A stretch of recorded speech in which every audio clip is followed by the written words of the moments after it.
No, I've had, when I grew up as a kid, I had a CL Charger that I painted hot pink and put a fuel injection system on it, and moved to Perth and lost the car, let it go for a song years later.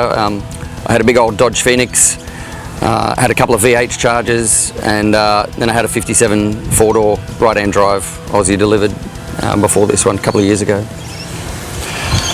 I had to let go of my four-door Chevy a few years ago, and then a couple of years went by and I'd sort of pined and thought I was getting on a bit in life, and it's about time I hurried up and got my very last car that I'm ever going to do up.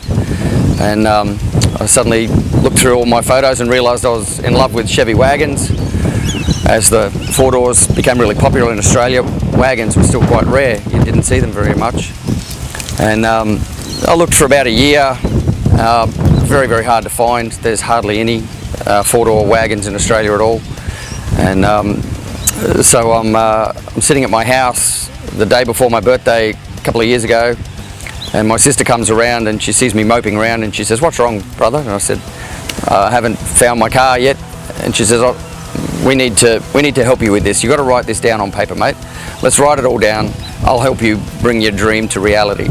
So she goes, "What are you looking for?" And I said, so we get the piece of paper, 57 Chevy wagon, 210, left-hand drive. And she goes, "Be specific." And I'm sort of arguing with her. I'm going, "Oh, look, you can't be too specific because you'll make something so rare you won't find it. But okay, I'll humour you." So we write down big block, left-hand drive, four-door wagon. And she goes, "What colour do you want it?" I said, "Oh, don't worry about colour. I'll paint it. You can't ask for a colour. You've made something too rare now." She goes, "No. What colour do you want it?" And I said, "Well, I'll paint it. It'll be white, not pure white. It'll be just off white, like a not an ivory, but I don't know. I got this colour in mind. It's just off white." "Okay," she says. And she goes, "Where do you want this car to be?" I said, "Where, mate? Anywhere wherever this car is, this unicorn. I'll go find this car." "Righto." She goes, "But where do you want it?" I said, "Oh, well, obviously near me." "Okay, no problem. Write that down. Local to you. You got a budget?" I said, "Yes, I've got a budget, 30 grand, write that down, there it is." She gives me the piece of paper, puts it in my pocket, gives me a kiss. "Go, good night, brother. Good night, sis. See you tomorrow." Wake up on my birthday, and through some contacts that happened that day, I got a phone call to go and have a look at this car that was 3 kilometres from my house.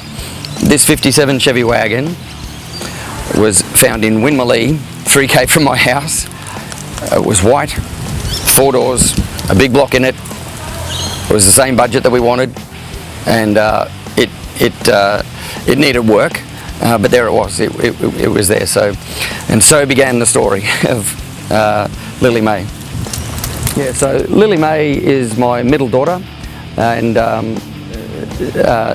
also a lily is a white flower, and May was my nan, and my nan and pop had a 56 Ford wagon, white one, looked a lot like this.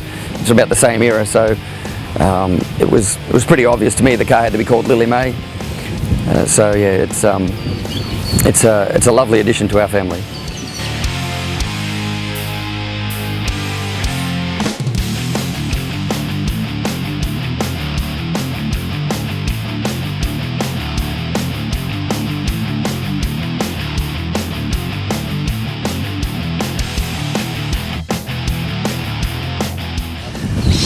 Yeah, so LSA crate motor, factory 6-speed MG9 with the twin plate clutch that comes from Holden, custom 3-inch tail shaft, 9-inch with 2-track 3.5s and Mark Williams axles, bare brakes all round, 13-inch, and full custom built radiator. Yeah, so everything driveline wise is new, front to rear, new springs, shocks, everything in the car's new. So engineer had specified not to touch the motor, so for the purposes of engineering, so it runs factory headers, factory exhaust, It's completely legal, completely engineered, and complies. So the number one thing was reliability and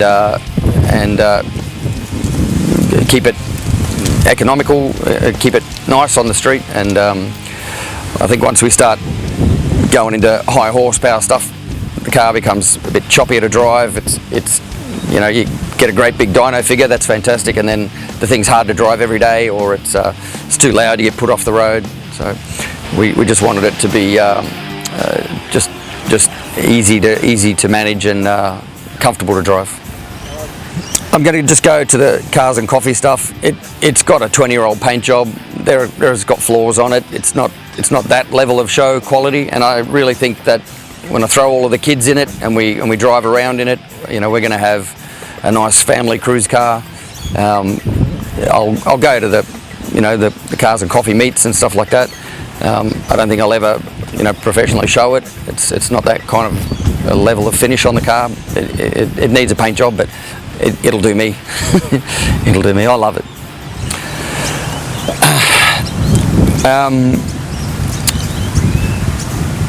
Look, if you've got a bigger budget, we can keep going with aircon, 4-link,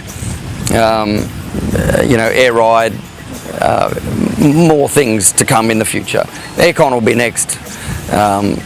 You know, we couldn't afford it in this build, but it's coming.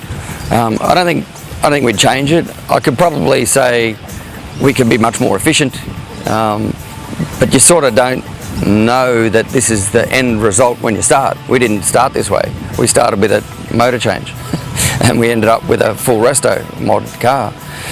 And there's a lot of inefficiencies financially in this, doing it that way. You know, you could easily save yourself thousands of dollars by taking the bite early, planning it out meticulously, doing your research meticulously, finding everything that you needed from the start. But I had a pretty good idea going through what it should look like. So I think the end result is a kind of, I guess, I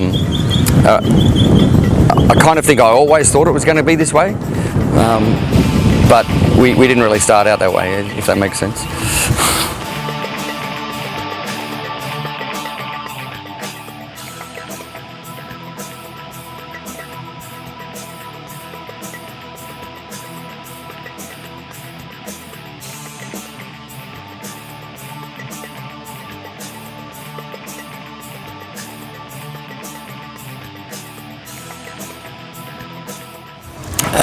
Right, there's a big long list. Firstly, Mark at PSC and Natalie in Penrith PSC Racing. I had the car for about a year and a half in their workshop and did loads and loads and loads of stuff on the car. All the engine, gearbox, and all the radiator, all that stuff, all mechanically was them. My engineer is Ian at Creative, worked with me on the project for a year and a half more, and saw it right through to the end. Advised me all the way through what to put on, what not to put on, problems with the stuff out of America, so forth and so on, and you know, brakes, everything. Ian Workman at Real Steel is my absolute bestie. He has just gone above and beyond what any company owner would ever do. He's been incredible. Shane Robinson did custom fuel tank. There's quite a long list of people, so I'm certainly Daniel Grima, Gizmo, did the electrics. Justin Stark, Ultimate Wiring, did my loom, and thank you for sorting that out. Do it right once. And a guy called Custom Car Badges, look him up on Facebook, did my badges for me, so he does a good job as well.